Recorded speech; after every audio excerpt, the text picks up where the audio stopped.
Hello, नमस्कार, आदाब और सत श्री अकाल। कैसे हो लवलीज?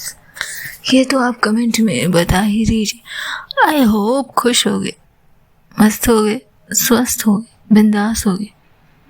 अरे जब इतना कुछ हो तो स्माइल तो करो।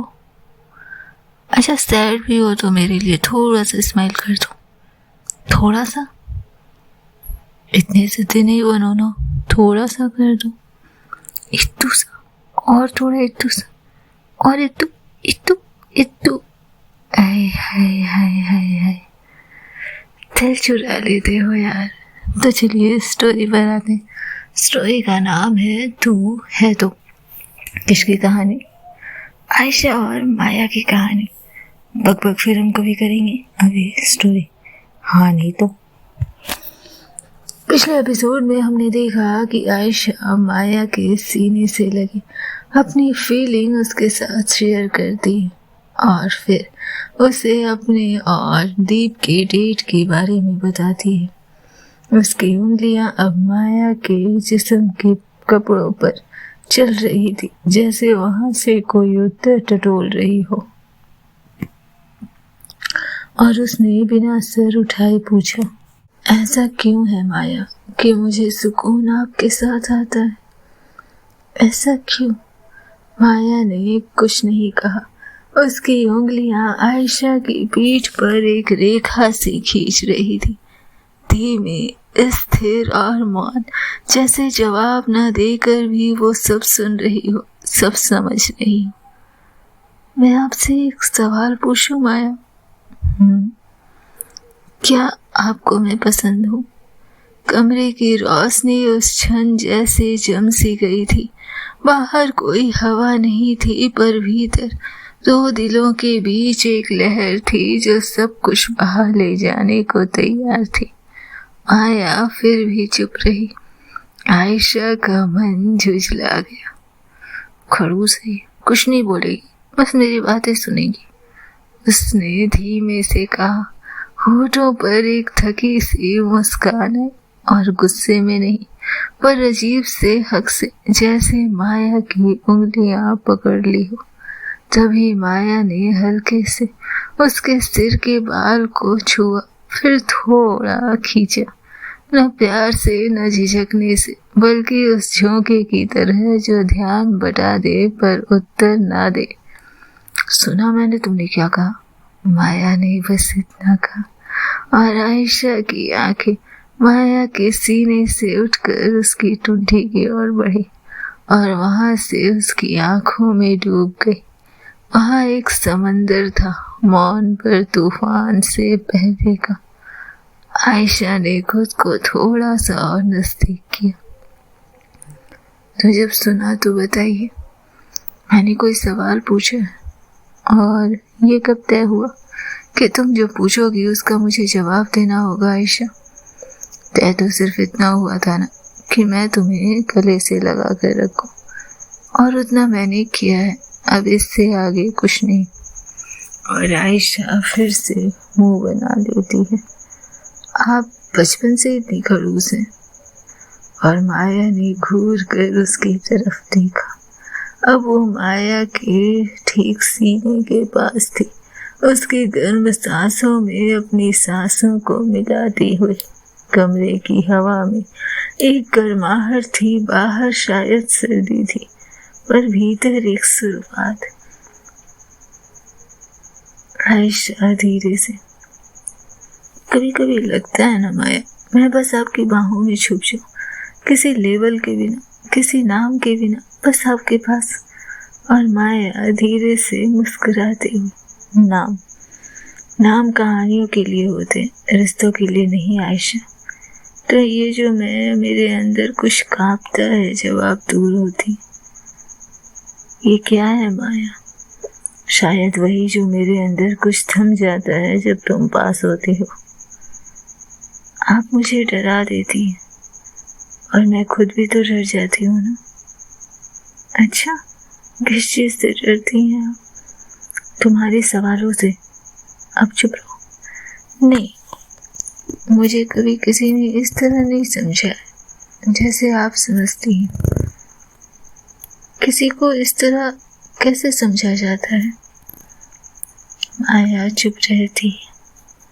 मैं नहीं जानती मुझे क्या हो रहा है, पर जब भी कोई लड़का मुझे पसंद करने की बात करता है, मेरा मन बस आपकी आंखों की तरफ भाग जाता है।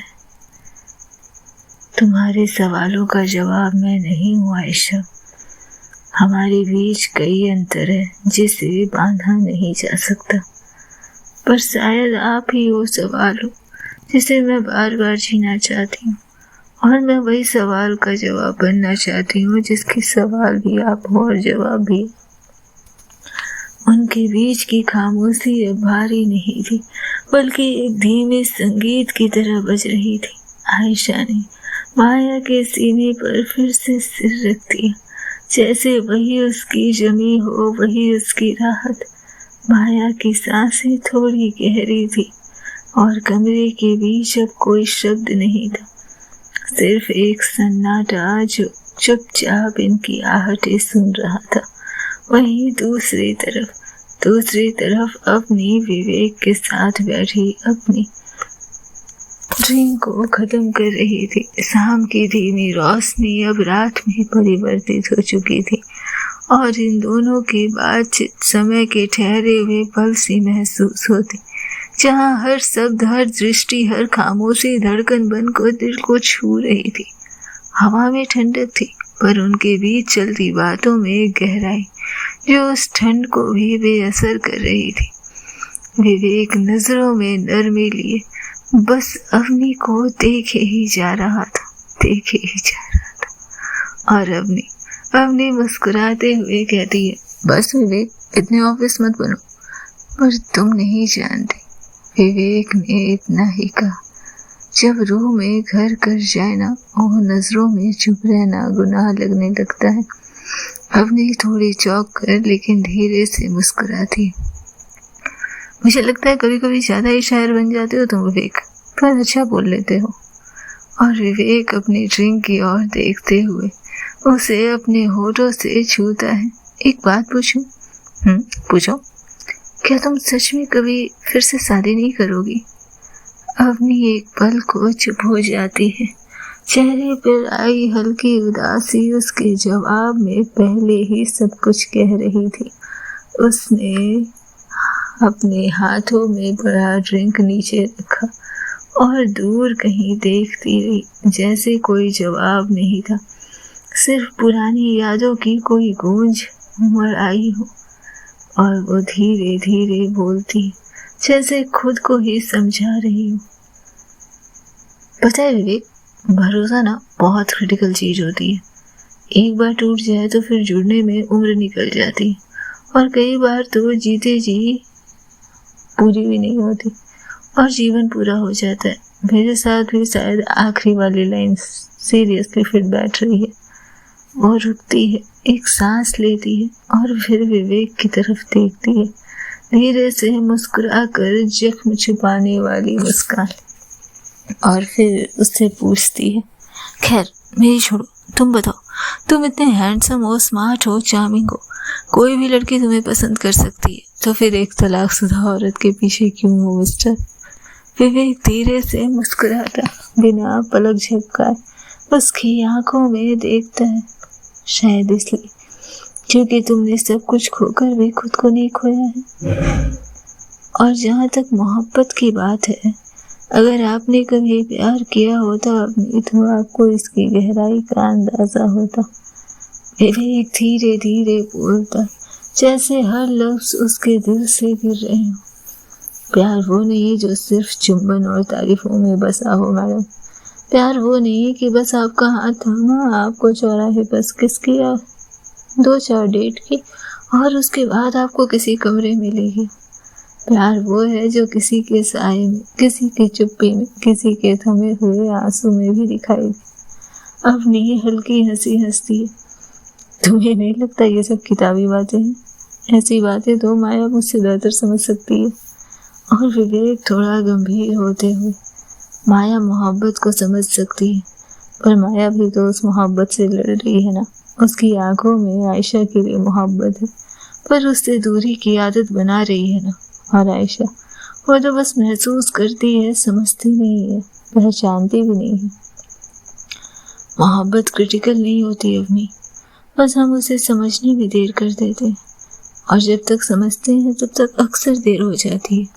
जैसे अभी आपको मेरी बातें फनी लग रही। एक लंबी चुप्पी दोनों के बीच बैठ जाती है। हवा की सरसराहट उस चुप्पी को छू कर गुजर रही थी, जैसे वक्त खुद रुक कर उनका संवाद सुन रहा हो। और अवनी धीरे से, शायद मेरी जिंदगी में तुम थोड़े पहले आ गए होते तो मैं भरोसा करने से, मोहब्बत से इतना नहीं डरती। और विवेक धीरे से मुस्कुराता है।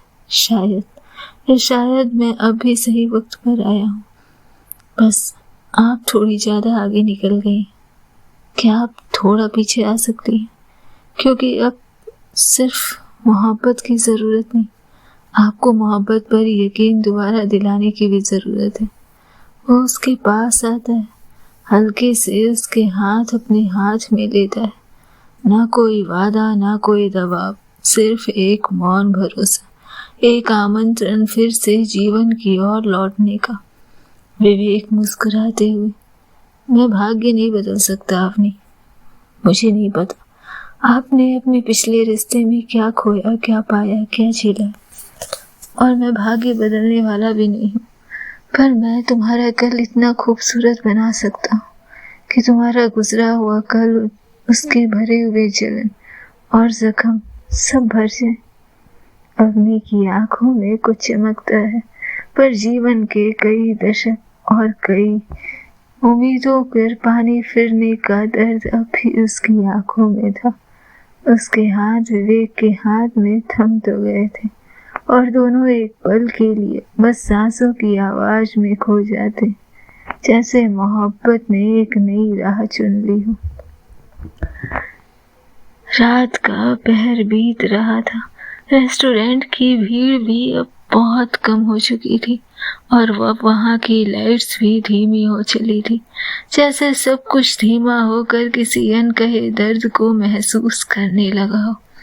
टेबल पर सिर्फ 2 अधूरे लोग बचे थे, और कुछ खाली ग्लास जो अब उनकी बातों से ज्यादा भर गए थे।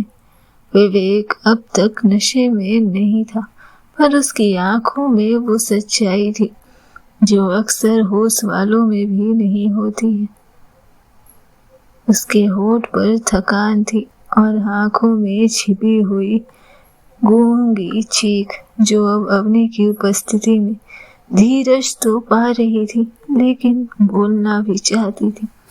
अवनी ने जैसे ही उसके कांपते हाथों पर अपना हाथ रखा, विवेक की सांस अटक गई थी।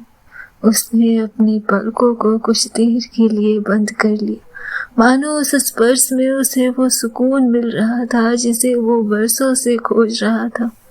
और धीरे कांपती आवाज में उसने कहा, मुझे रिस्पॉन्सिबिलिटी से कभी डर नहीं लगा अवनी। पता है, मैं एक बहुत रिस्पॉन्सिबल इंसान हूँ। वो मैंने देखा था जब तुमने मेरी मदद की थी, लेकिन फिर भी मिस्टर विवेक, आप समझो, आपके ऊपर मेरे साथ जुड़ने के बाद बहुत सी रिस्पॉन्सिबिलिटी आएगी। और सिर्फ मैं अपनी रिस्पॉन्सिबिलिटी की बात नहीं कर रही, वो तो मैं बखूबी हैंडल कर सकती हूँ। मैं उन रिस्पॉन्सिबिलिटी की बात कर रही हूँ जो आपके परिवार वाले आपके ऊपर देंगे। सवालों की रिस्पॉन्सिबिलिटी जो समाज आपके ऊपर देगा, कड़ी निगाहों की रिस्पॉन्सिबिलिटी, और जो आपके दोस्त आपको ताना मारते हुए देंगे। एक बूढ़ी औरत से एक फिर से शादीशुदा डिवोर्सी औरत को अपनाने की रिस्पॉन्सिबिलिटी। समाज के इन तानों से कांप जाएंगे आप विवेक। आर्थिक रिस्पॉन्सिबिलिटी तो बहुत छोटी चीज है, वो तो कोई भी फुलफिल कर सकता है, लेकिन सामाजिक और अपनों द्वारा मिली गई इस ताने भरी रिस्पॉन्सिबिलिटी से हर कोई आजाद नहीं हो पाता। विवेक हंसता है, तो समझो मेरी सारी लड़ाई का मकसद मुझे मिल गया हो, और अगर आप साथ हो तो मैं सारी लड़ाई लड़ लगता हूँ।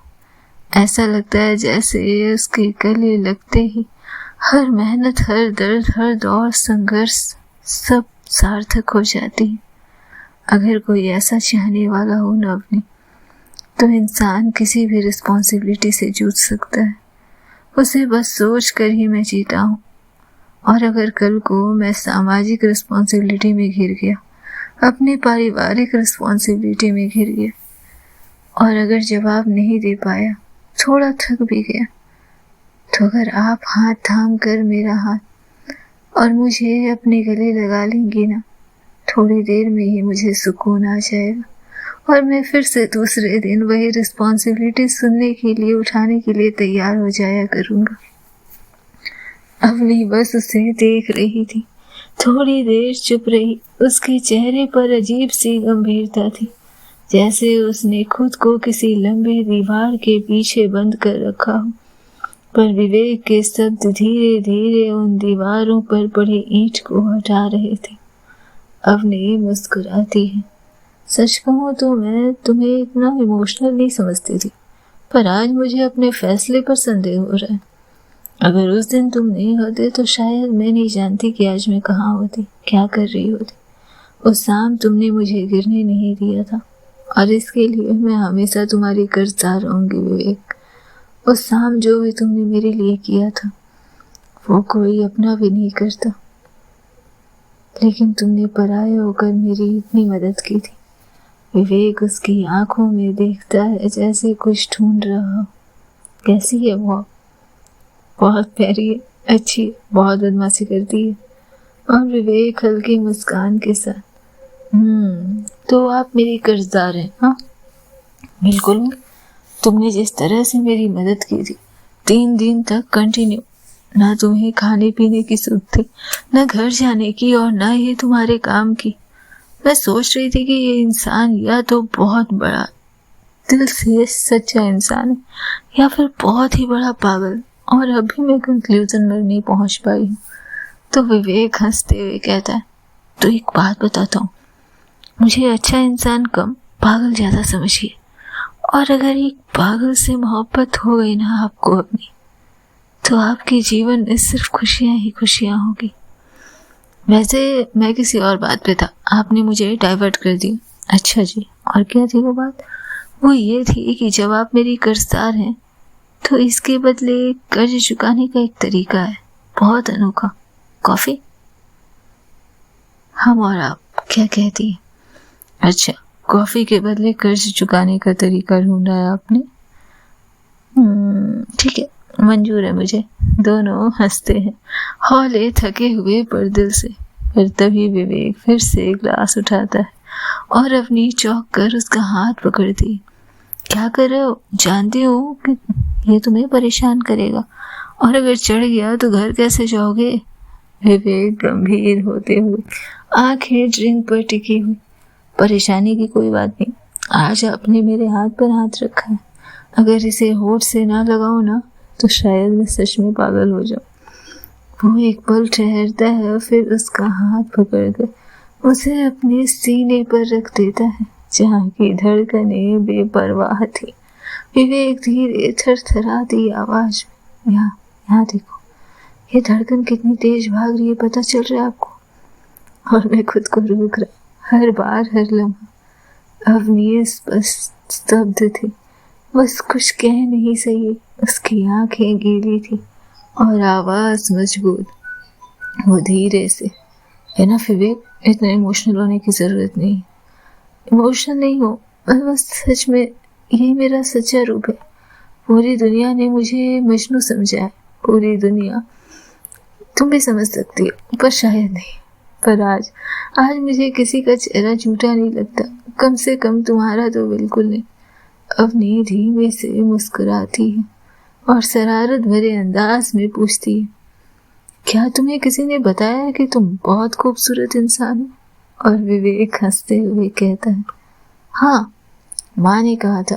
बाबूजी मुझे निठल्ला कहते हैं, पर माँ मुझे बहुत ही अच्छा इंसान कहती है, राजा बेटा भी कहती है, बहनें आवारा कहती है, और आयशा मेरी इकलौती दोस्त, उसने मुझे, आपने तो सुना है कि आपने मुझ में क्या देखा, वो मुझे मजनू कहती है। अवनी धीरे से, अभी तो देखना शुरू किए, आगे और देखेंगे, पर फिलहाल रात बहुत हो चुकी है, हमें घर निकलना चाहिए। और विवेक उठने की कोशिश करता है, लेकिन उसके कदम लड़खड़ा जाते हैं और वो फिर से कुर्सी पर बैठ जाता है। मैं छोड़ दूंगा आपको, मैं एक जेंटलमैन हूँ। वो उठने की फिर से कोशिश करता है, पर नाकामयाब। और अवनी हंसते हुए, जेंटलमैन ऐसे होते हैं। अब तो जुगाड़ हमें ही निकालना पड़ेगा, क्योंकि आपसे तो खड़ा भी नहीं हुआ जा रहा। वो आगे बढ़ती है और माया को कॉल करती है। फोन पर कुछ हल्की बातों के बाद विवेक को संभालती है और विवेक हंसते हुए, अब आप जुगाड़ भी निकालती हैं, आप ड्राइव करेंगी? जी। और आप पैसेंजर सीट पर बैठेंगे, ड्राइविंग मैं कर लूँगी, क्योंकि इस शहर में आपको इस तरह ड्राइविंग करने देना मतलब कि हम दोनों का ऊपर पहुंचना है, और आपको इस तरह हैंडल करना तो और भी कठिन लग रहा है। विवेक उसकी तरफ देखता है, आंखों में वही भरोसा, वही थकान, वही उम्मीद। वो बाहर आता है और कार के पैसेंजर सीट पर बैठ जाता है, पहली बार बिना कुछ बोले, मुस्कुराते हुए। और अपनी कार की ड्राइविंग सीट पर बैठते हुए विवेक से चाबी मांगती है। रात की सड़क पर दो साए धीरे धीरे दूर होते जा रहे थे और पीछे रह गई खाली कुर्सियां, आधे भरे गिलास और अधूरे इकरार, जो शायद अगली मुलाकात में पूरे हों। क्या होना था? जानने के लिए सुनते रहे नेक्स्ट एपिसोड। तब तक खुश रहे, स्वस्थ रहे, मस्त रहे, बिंदास रहे, खुद का बहुत ध्यान रखे। लव यू, मुस्कुराओ। इट्टू सा, गुड नाइट।